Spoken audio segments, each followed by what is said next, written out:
Tensei Shitara Slime Dattaken. Chapter 3. First Conversation. Did someone say, little one?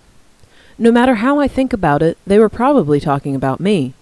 But rather than a voice, it felt more like being directly made aware of those words. Well, at any rate, I don't got ears to hear. Oi, you can hear me, can't you? Responding would be good. I can hear you, but, however, since I lack a voice, I cannot respond. So, as a test, too loud, Baldy! That's the answer I tried to project in my head. Well, not like you're going to hear it anyway, so it should be fine.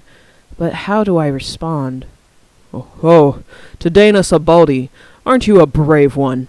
It has been long since I last had company, so I may have started poorly, but this one seems to be searching for death. Oh, this is bad. He heard that one. But hey, when I think of words in my head, I can respond. Had I been taught that earlier, I wouldn't have had to anger my partner. And besides, I don't even know what my partner is like at all. Well, that's that. Time to throw in the towel. Let's properly apologize here. I'm sorry. I didn't know how to respond, so I decided to try whatever seemed appropriate. I sincerely apologize.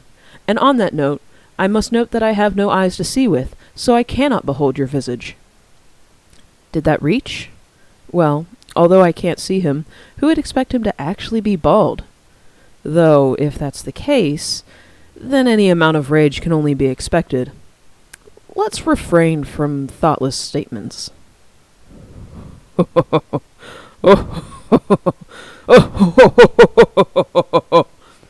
And suddenly, laughter.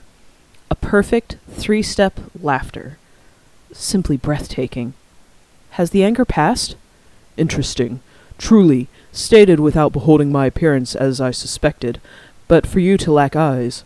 Slime species are typically thoughtless creatures that only absorb, dissolve, and regenerate. I have yet to behold one leaving their territory. Somehow he started telling a tale? Rather than abating his anger, did I win his interest? At any rate, this is the first contact. This is the first chapter in my life's, slime story.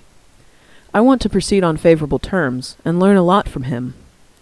When a slime suddenly rammed my body, I naturally found it rather bizarre, at an exceptionally high speed at that. What are you? A named monster? A unique monster? Named? Unique? I don't understand. I apologize, but I don't really understand the meaning of what you said. Truth be told, I've only been born about 90 days. Aye, self-awareness is something impossible for a slime. Named monsters are those that have received a name, but to have only had 90 days passed since birth. In that case, unique? What would you mean by unique? Unique monsters are those who have undergone some mutation and possess unusual powers. Rarely, such are born in areas with high magical density. I see. Your birth was founded on the magical energy drawn from myself. What would that mean? Let's see if past world knowledge can be used to figure this one out. In other words, from this old man, though that's an assumption, magical energy flows, and thus has become abundant around here, right? And when that energy gathered, the monster that was born from it, the slime, that is myself. Is that it? Aye. In these 300 years, a monster who could approach myself had not existed. Being born from my power, perhaps you could even lay your hands upon myself. Oh-ho. In that case, you would be something akin to my parent? A parent would be the wrong way to call it. After all, I do not possess reproductive capabilities. Some monsters can reproduce, and some cannot. Normally, lacking such capabilities would be normal, no? If monsters are born from condensed magical energy, wouldn't reproduction be unnecessary? Little one, you are surprisingly intelligent. Normally the monsters who think are few in number, but those that possess true intelligence would only be the Majin. But that is fine. I will respond to your question. There are inferior tribes which reproduce, goblins and orcs, along with lizardmen, to name a few. These are special among the monsters, and are commonly referred to as demi-humans. Among demi-humans, there are also those who have befriended humanity. Elves, hobbits, and dwarves, Those belong to the fair magical races. Well, in a few words, those that support the Majin are monsters, and those that support humans are recognized as part of their species. These demi-humans would be representatives of the reproducing monsters, though to me they're nothing more than trash. Next, about the Majin. Although these have been born from magical energy, they're generally beasts and magical beasts who have evolved beyond themselves. Reproductive capabilities and true intelligence are considered their special features. Most of all, these tend to vary as individuals. Among these, there are also high-class Majin. They are the most disorganized and diverse of the bunch. The conclude, the giants, the vampires, and the devils are the high-class Majin with the longest lifespan. Although these too can reproduce, they normally abstain. Hosting overwhelming magical energy, their flesh never decays, and so there's no need to leave offspring. Though perhaps if their numbers were to decrease due to war or some great calamity, that might change. As one would expect, they are strong. I myself have fought with them many times, yet they're not an opponent you can face many at a time. A perfect brawling partner. Altogether, these are referred to as the demonic races, of high intelligence, capable of reproduction, and laying waste to humanity. These are deigned as demons by them. Well, as for why I cannot reproduce, there's no need. I art a being perfect as one of the 4 existing dragons, the storm dragon Veldora, such as I. I am bound neither by time nor flesh, a mass of pure magical energy, and thus I art endless. And there he goes with his high-pitched laughter. So basically, since he has no lifespan, he has no need of children? That kind of thing? His explanation dragged on, but it was pretty useful. Storm Dragon Veldora. A dragon, huh? Fighting high-class Majin for fun. Ain't he a dangerous fellow? This would fit the taste of most people engrossed in manga, anime, and light novels. With all that I know, there is no question that Storm Dragon Veldora is dangerous, and the fact that he explained everything so politely just makes it feel more ominous. Now, what to do next? Is that so? What an easy-to-understand explanation. Thank you very much. Well, then, excuse me, I'll be gone. With those words, I tried to make my leave. Wait, I have explained myself. Is it not your turn? Doesn't seem like a situation where I need to quickly run away. Yeah, let's talk about myself. But wait, I reincarnated into a different world. If I said that, would he even believe it? As a slime possessing high intelligence, deceiving him would be unthinkable. If anything, he will figure out that I'm trying to deceive him. That would raise a death flag, wouldn't it? Ah, well. Whether he believes me or not, it's not for me to decide. Having come to a decision, I discussed everything that happened until now. Well, that's the thing. Ain't it strange? Without mentioning anything about my skills, I discussed everything from when I got stabbed to waking up as a slime and the situations I've lived through. As I was saying this, it strangely did not seem a troubling situation at all, but, well, it was pretty bad. The fact that I can't see being the worst part of all. If this goes on, won't I pass every single cute girl and beautiful woman around? That really makes me sad. I see. You have reincarnated, as I thought. What a truly rare method you used. Eh? Method? And hey, aren't you supposed to be doubtful or surprised?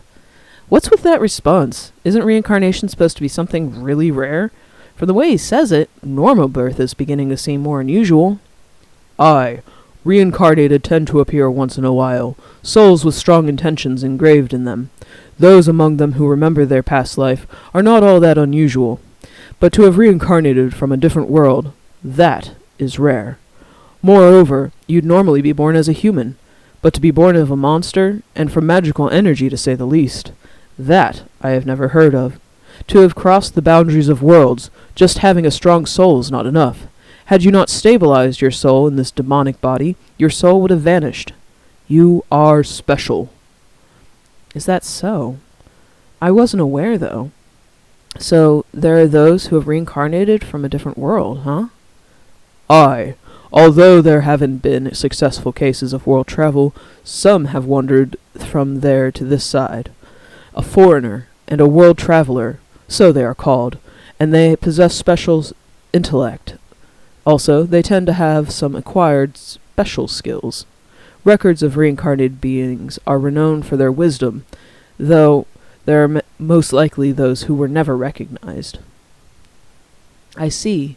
Other worlds. I don't know whether they're from Earth or not, but meeting them wouldn't be a bad idea. Maybe there are a few Japanese around. Might as well make meeting one my goal. I see. In that case, I'll go off and see if I can meet any world traveler. Maybe I'll find a compatriot among them. Still, little one, you can't even see. Ah, right. If I can't see, then what? It's inconvenient, but if I carefully hop around, I'm certain to meet them someday. Probably? I shall restore your sight. Huh? What? Aye, this old man. No, this, storm dragon Veldora. Ain't he a good man? Dragon. Can I really expect this miracle? Eh? Will you really? Aye, but there is a condition. How about it? A condition, huh? Ominous, but what sort of condition? A simple one. When you regain your sight, do not fear me, and please come talk to me again. How about it? Is that just fine? Could it be... Was the dragon just lonely? Solitude born of strength? And just as I thought the conversation went on for a while, he must not have had anyone to talk to in a while. Maybe he's just a big softy. But maybe he's not a real dragon. Or maybe dragons of this world aren't that impressive. Yeah, this is certainly a good idea. Deal. Or idea. Whichever. Is just that enough? Aye. Truth be told, I had been sealed away for 300 years, and so I have been so plagued by boredom. How about it? If you're all right with it, then I will happily accept. Aye. Then it's a promise. Keep it. I will. As they say, I am a dependable slime. Of course, only I think so. Very well. There exists a magical perception skill. Can you use it? No, I cannot. What type of skill is it? You perceive the surrounding magical energy.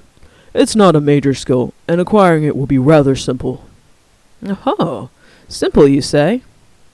Truly, it is not actually simple at all. Aye, for those like I, it is as simple as breathing. You don't even know when you're doing it. I see. And if I were able to acquire it, I would be able to see? That is the idea. The world is covered in magical energy. There is a difference in concentration, and light and darkness possess a wave-like property. Did you know? Yeah. Light wave and dark waves, right? You know well. Is this knowledge from the other world? Well, it is so. But observing these fluctuations, you can calculate the appearance of the surroundings. Simple, right? Huh? What the hell? This guy. How is that simple? That sounds a little difficult. What? With this, even if your eyes and ears are crushed, you can continue in combat. Ambushes become impossible. It is an indispensable skill. Ay. Let's leave the matter of combat aside for now. I just want to be able to see. Moo. If you say so, I will help with the acquisition. And by the way, I don't know another way. What? Can you even do it? Aren't you a beginner at this yourself? Don't worry. You're among the lucky few who possess past world memories. Thus, you know what light and darkness look like. If you had not known, making you see would have been impossible, even for me. You are indeed blessed. I see. Explaining light and darkness would be difficult for those who have never seen them. I know I couldn't do it. It took Helen Keller 2 years to learn the meaning of the words. In other words, due to the world's knowledge, I can obtain pseudo-sight and hearing through the magical perception skill. Well, not like I can refuse to try anyway. Being unable to see is too inconvenient. Moreover, I've forgotten about it, but I've also got the Great Sage skill. Surely something will come of this. Please teach me. Nay, for not. Nay, for fret not. I keep wanting to say forget. It is truly simple. First, try to move the magical energy inside your body. This I somehow understand. I think I can use the same principle as moving through water.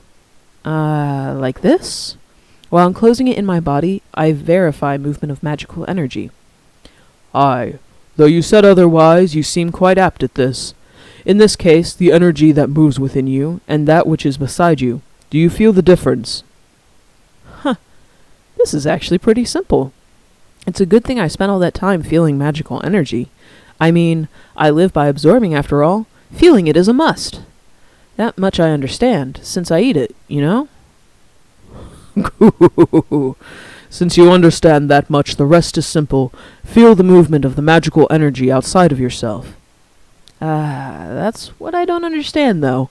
Anyway, as instructed, I try to feel it. I do feel it swaying, back and forth, back and forth. Right, let's activate Great Sage. Verified. Extra skill, magic perception, has been successfully acquired. Will you use extra skill, magic perception? Yes or no? Eh? Did I really just acquire it that easily? Well, yeah, of course, yes! As expected, Great Sage is reliable, as always. The moment I had activate the extra skill, magic perception, my mind was filled with information. Never, even as a human, had I processed this much information at once. Little by little, magical energy moving along, waves of light and darkness. Having grasped all of the incoming information, I convert it into one I can understand. And so, I can see 360 degrees around me, without a single blind spot. A boulder's shadow, the scenery 100 meters away. If I direct my consciousness there, I can see it.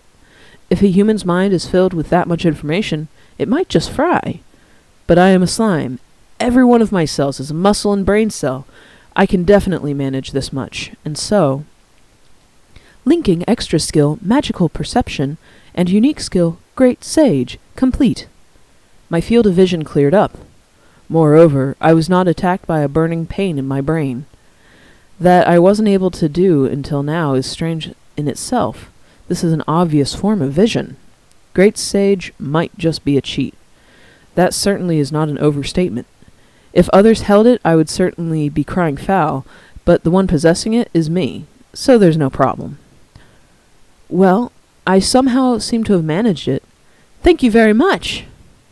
When I said that, I finally beheld that. What do you know? A real dragon, gleaming like black steel, flexible and durable, like the scales of a fish, the visage of a great dragon, of an evil dragon. Dragon! The appearance more evil than I was expecting, a scream escaped from my heart. And there he is. That's a pretty badass looking dragon. Okay, so the next chapter will be The First Friend, and so I hope you guys look forward to it. I do apologize. I know in my last video I said that there was going to be a bit of a delay, and that delay ended up being a lot longer than I expected it to be. See, I went to my college reunion, and I guess I just wasn't used to being around. There were like thousands of people because it was all different years came and attended this, so, you know, there were a bunch of different events, and I was surrounded by people, and I must have caught something from someone, because as I was coming back, I could just feel myself just getting sicker and sicker. And at first, I just thought I was hungover, because, you know, I'd had a couple beers. I was like, that doesn't really make sense, because I'd only had, like, 2 beers, and quite frankly, I can manage that much. Well, as it turns out, I was indeed sick, and I was laid up for a while. Like, had a fever of over 100, could barely talk, was, like, coughing all the time. So that was super great. And then, finally, I started getting a bit better, and then I did a RimWorld recording. Well, 2 of them, actually. Because I was like, yeah, my voice is a little bit scratchy still, but for the most part, seems to be back to normal, mostly. I just can't talk for, like, super long periods of time, but the RimWorld recordings are only, like, 15 minutes each, so I was like, do that recording, take a little break, drink some tea, whatever, relax, and then I'll go and do another recording, try to do a bit of catch-up. Fuck no. No. I ended up fucking relapsing after doing those videos, and, like, all the progress I made at getting better just went right back to fucking zero. So, like, fever was back, could barely talk, I lost my voice, and the past couple days it started to come back, and it seems to be pretty much better now. The fever is completely gone, which is super great, and I can actually breathe. And also, my ears aren't clogged, so I can walk in a straight line, which is super great. And something I didn't know that I needed in my life, but evidently I fucking do. So, again, I'm sorry for the delay. And, hopefully you guys weren't too terribly disappointed at the impromptu hiatus. I did want to post something, but I was like, I can't really talk right now. I guess I could have asked my boyfriend to, do a recording for me and basically be my proxy. Be like, here, honey, can you read this and post it to the interwebs for me? But he, I didn't want to do that to him. He's shyer than I am. So, in any case, that's the deal. Hopefully I will get back on to posting regularly. That being said, I'm trying to come up with a schedule right now. I know that I'm not going to be able to do any recordings on Mondays or Wednesdays. So, that's kind of a downer, but, those are days that I have other things going on. So, trying to figure out a Tensei update schedule, a RimWorld update schedule, and I'm not sure if I'm going to continue with Arc or not, because I feel like, and granted, I haven't gotten much feedback on it, but I feel like it's a bit boring to watch someone play Arc unless they're, like, specifically fighting. Unfortunately, a lot of what I'm doing right now is just gathering supplies and doing base building stuff, and then I'll go out and tame stuff. But after you knock them out, then they're just sort of laying there. And so that's kind of like, maybe once I get my hands on some better video editing software where I can do, like, a time jump, or maybe if I start playing some more multiplayer games, where I can actually talk to someone, and it could be a bit more engaging in that sense, because you could listen to us talking about various things, either like books, video games, news, whatever. That could work. But we'll see. I was considering, instead of doing the Arc Survival Evolved recordings, doing Don't Starve, because I really love that game, and I've been playing a lot of Don't Starve Shipwrecked. And that is a game where there's almost always something going on. And so perhaps that would be a bit more engaging for you guys to watch. If you have any particular feelings about that, please let me know. That being said, there might be a few more changes coming. Nothing definitive yet, but, keep posted, and I hope you guys enjoyed the reading. Bye!